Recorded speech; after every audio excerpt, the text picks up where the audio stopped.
He never looked like someone you'd remember. But that morning, when she cried behind the register and no one turned their head, he stayed. He didn't raise his voice, didn't flash a badge, didn't carry a title, just a mop, a cup of bitter coffee, and something most had long forgotten how to carry: dignity. The doors sighed open with a low hiss, the fluorescent light catching on wet footprints and early dust. Cartwheels rattled over tile. Someone sneezed. In the corner, near the turnstile, no one noticed.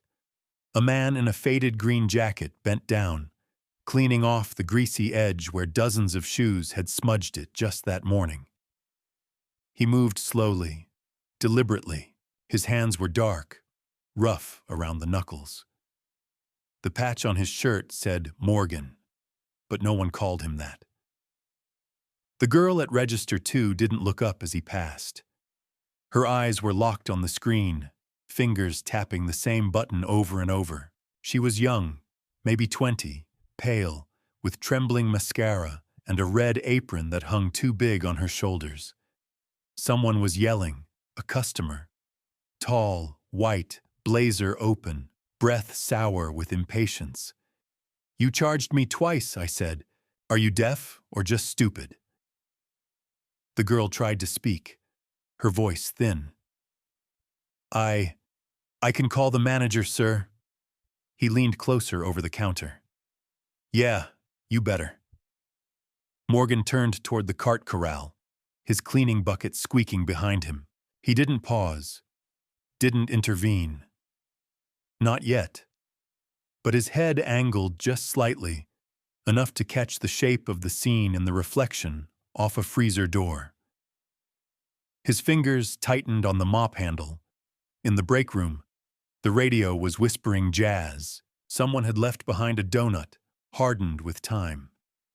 Morgan took a small scoop of instant coffee and tapped it into a chipped mug. Not his. The mug said "World's Best Manager" in peeling gold letters. He poured hot water over it and sipped without sugar. No one else was there. By 9:30, he was in aisle 4, restacking a fallen row of paper towels. A woman struggled with 2 packs of bottled water. "It's okay," she said. "They'll send one of those stock boys. I can wait." He nodded once, silent, then bent down and lifted both packs like they weighed nothing, following her to check out. She didn't thank him. She didn't need to. He wasn't doing it for her words. Later, behind the swinging door where customers didn't go, he saw her, Cassie, the cashier, sitting on a crate. Her apron bunched in her lap, one hand over her mouth. Her shoulders shook, head bowed. She didn't hear him approach. He didn't speak, just set a clean paper napkin on the floor beside her, close but not too close. Then turned and walked back to his cart. At noon, the school bus passed, late as usual. He stood near the stop sign where his shift always ended. The kids in the back were loud. One boy pressed his face to the window, grinning. Another tossed something through the open crack, an empty candy wrapper. It brushed Morgan's shoulder, fluttered to the ground. He didn't flinch, just picked it up and dropped it in the trash without breaking stride. His apartment was small, 1 room, beige carpet. A fan hummed in the corner. He took off his shoes carefully, lined them by the door. The picture on the shelf, the only one, showed a woman smiling, hand on his shoulder, both of them younger, somewhere outside, sunlight in her hair. He straightened the frame, then sat at the tiny table and opened a can of chicken soup. No microwave, he ate it cold. The news came on as he sat in the recliner. Layoffs, inflation, a fire in Cobb County. He watched without expression, eyes blank, hands still. When they mentioned protests, he clicked the remote. Silence filled the room again, deep and settled. The next morning started the same.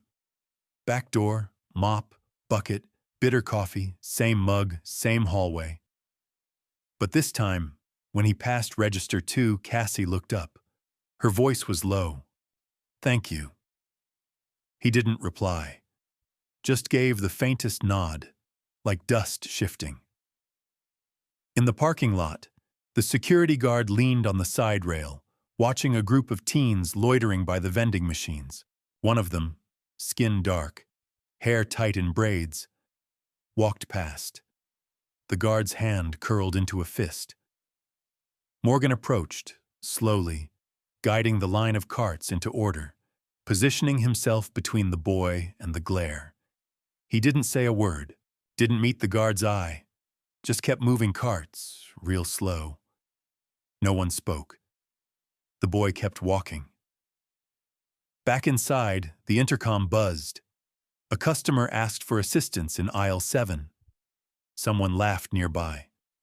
Fluorescent lights hummed overhead. Morgan wiped the front of a soda fridge, hand steady. When the mop water turned gray, he didn't change it yet. He stood still, eyes on the glass, watching the reflection of the store behind him. He noticed the patterns. Who flinched? Who watched? Who disappeared? He also noticed when someone didn't. Cassie now paused by the storage shelf before clocking out, like she was waiting. She didn't say anything else, but she met his eyes. Morgan didn't smile, but he didn't look away. Later, near closing, a boy knocked over a display of snack bags. The manager, a man in khaki and Bluetooth headset, sighed dramatically and barked into the walkie. "Clean up front entrance." Again. Morgan arrived without a word, kneeling quietly. The boy's mother hissed apologies and pulled him aside. The manager was already walking away. Morgan picked up each bag, slow and neat, like they were something worth handling. He stayed long after everyone else had gone, cleaning the floors while the night crew stalked. The machines buzzed. Someone dropped a box. He moved past them all, unbothered. Behind the counter, Cassie left a small chocolate bar on a paper napkin. Nothing written, just the bar. He found it after midnight. He didn't eat it right away, just stared at it for a while. The next morning, the carts were crooked again. Someone had pushed them against the wall haphazardly. He straightened them, hands firm, silent. The school bus passed, but the window didn't open this time. In the hallway by the break room, the manager brushed past him with a clipboard. "You seen the girl? She's late again. Christ, these kids." Morgan didn't answer, just kept mopping. At 10:15, the teen with the braids walked into the store alone. Morgan watched the guard stiffen. This time, Morgan moved quicker, adjusting a shelf display just beside the boy's path. Not blocking, not obvious, just present. The guard stepped back. Cassie rang up a customer with one hand, wiping her eye with the other. Her voice didn't shake anymore. Later, behind the store, Morgan took his usual route to the bus stop. He didn't notice the boy following at first, not until he sat down beside him. "You always that quiet?" Morgan didn't respond. "I saw you yesterday, with the guard." A long pause. Then Morgan nodded just once. "Why'd you do that?" He looked forward, eyes still. "I don't like people being watched like that," he said, voice low. "Not for walking." The boy didn't say anything else, but he didn't get off at the next stop either. That night, Morgan sat in the recliner again. The news played in the background. He wasn't watching. He was remembering another hallway, another job. Detroit, 1997. A friend shouting at a supervisor, a misunderstanding, words twisted. The friend was gone the next day. Morgan had been there, had stood just a few feet away, hadn't said a word. Now, in aisle 4, Cassie leaned against the shelf, her voice tired. I leave my son with my neighbor. She's got 4 of her own. If I lose this job, I lose him too. Morgan didn't say anything, just handed her his granola bar. She hesitated. You eat. He shook his head. Already did. He hadn't. Outside, the wind picked up. Leaves scratched across the sidewalk. The lights flickered once, then settled. Inside, near the front, the cartwheels kept turning. And Morgan kept walking, mop in hand. Behind him, something had shifted, not loudly, just slightly, like the air before a storm. And then it got quiet. The office upstairs always smelled like fake lemons and dust that hadn't been touched. Morgan stood just inside the doorway, his hat in his hand. The carpet muffled sound, but he could still hear the clatter of carts and beeps from below. The manager leaned back in his chair, polished smile stretching thin. You've been here what? 7 years? 8? He didn't wait for a reply. We trust you, Morgan. Folks like you know how to keep things smooth. Morgan's eyes drifted to the window behind him. The sky was gray, no rain yet, but the kind that made everything feel heavier. We got a situation, the manager went on. That girl down there, Cassie, she's a mess. We can't keep covering every time she breaks down. You're around. Keep an eye on her. Make sure she stays on track. Quietly. You know. Morgan didn't nod, didn't speak. The manager's smile twitched. You understand, right? Morgan blinked once, then said, flat, I understand. That night, the aisles were empty, lights buzzing overhead. He was mopping by the dairy case when he heard laughter from the break room. 2 men, managers, one kicked back in a chair, the other digging chips from a vending bag. She started crying again. One snorted. What's it now, boyfriend or bills? The other smirked. Don't matter. She's a wreck. And that janitor? Morgan? Stares like he's in some goddamn movie, like he's gonna float in and save her. They both laughed. Morgan stood outside the door a moment longer, then moved on. He didn't change his pace, didn't clench his fists, but his mop dragged a little louder on the linoleum. They didn't notice. The next morning, the kid was back, the one with the braids. This time he walked up to Morgan by the cooler where the orange juice was stacked. You always in the same spot, he said. Like you're waiting. Morgan didn't turn. You see a lot when you stand still. The boy frowned, like he wasn't sure if that was an answer or not. You see what happened last week? He asked. Morgan wiped down a shelf. You see everything. Morgan's jaw moved slightly, but he didn't look at him. The boy waited. Then Morgan said, Sometimes seeing's not enough. In the silence, a fan clicked on somewhere, stirring the warm air in the corner. The boy nodded slowly, like something landed inside him. He walked away, hands in his pockets. Later, Morgan sat alone in the break room.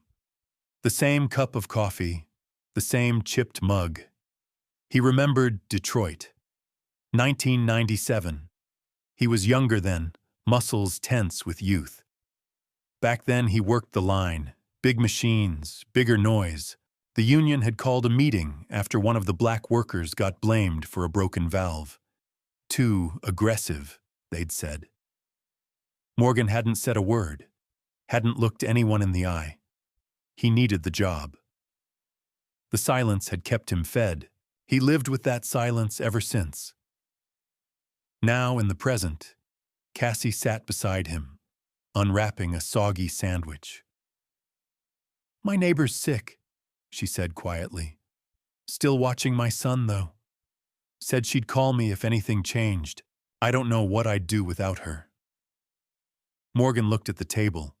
His hands were calloused, a little cracked at the thumb. He reached into his coat and pulled out a wrapped snack bar, pushed it across the table. She didn't look up. "You don't have to," she murmured. He stood. "Neither do you." He left before she could answer. Out by the receiving dock, the security guard leaned against a stack of broken-down boxes, arms crossed. "You her bodyguard now?" he asked, smirking. Morgan didn't stop walking, but his voice came low. "No, just a man." The guard barked a laugh. "Whatever helps you sleep." Morgan kept moving. That evening, the sky turned gold over the parking lot. A drunk customer staggered in, shouting about expired coupons. He cursed at Cassie, threw a bag of chips on the ground. "I want a goddamn manager," he shouted. Cassie flinched, stepping back. Morgan was by the cart line, folding wet towels into a plastic bin. He heard the commotion, but didn't hurry. He walked over slow, deliberate. The man turned to him, swaying slightly. "What are you looking at?" Morgan didn't blink. "Leave her alone," the man scoffed. "You work here? Thought you cleaned piss." "I do, and I clean messes." Silence. Cassie stood frozen behind the register. "You gonna make me?" The drunk spat. Morgan's voice didn't rise. "I'm not here to make you anything. I'm just not walking away." Something in the tone, quiet, steady, final, made the man hesitate. Then he swore under his breath and stumbled out the door, muttering. Morgan stayed a second longer, then turned back to the carts. Cassie stared at his back, then looked down at the floor. That night, Morgan was called upstairs again. The manager stood by the desk, jaw tight. "You're too visible, Morgan. You're drawing attention. We can't have that. This is a business, not a community center." Morgan looked at the filing cabinet beside him. He noticed a key taped under the drawer. "You've made your point," the manager said. "Now get back to work." Morgan's eyes met his, steady, dry. "Understood." No sarcasm, no smile, just final. The next morning, Cassie clocked in early. They gave her an extra shift. "Guess I didn't get fired after all," she said to Morgan. He didn't reply. She waited, then added, quieter, "I think someone's listening." Morgan didn't nod, didn't smile. He just walked toward aisle 3, mop in hand. That afternoon, a man collapsed in front of the frozen foods. People gasped. Someone screamed. Phones came out. Morgan didn't run. He walked. He knelt beside the man, checked his pulse, started compressions. 1, 2, 3. The phones kept recording, but no one else moved. The store went quiet except for the soft click of heels and a child crying near the milk aisle. Morgan's hands kept rhythm. Only then did people stop filming and start seeing. Cassie stood behind the counter, her mouth slightly open. The boy with the braids stood outside the glass doors, frozen mid-step. Morgan's brow was damp, his breaths short, but he didn't stop. Not until help arrived. And even then, he stayed kneeling for a few seconds longer, hand resting on the floor, like he was anchoring something bigger than himself. When he finally stood, the silence followed him like a shadow. And for the first time in years, everyone saw him. Not just the mop, not just the uniform. Him. He didn't speak. He didn't need to. They all heard him anyway. The morning air hung low and damp over the parking lot, headlights catching the slick sheen on concrete. A black SUV pulled up to the curb, engine still running. From it stepped a man in a gray suit and camel coat, white hair combed back like the parting of water. His shoes were too clean for this neighborhood. Behind him, The store manager followed, clipboard in hand, trying to explain something fast and nervous. He's just a janitor. Been here for years. Keeps to himself. The man in the coat didn't stop walking. He saved a man's life. Yes, sir, of course, and we're all very grateful. We're just managing expectations.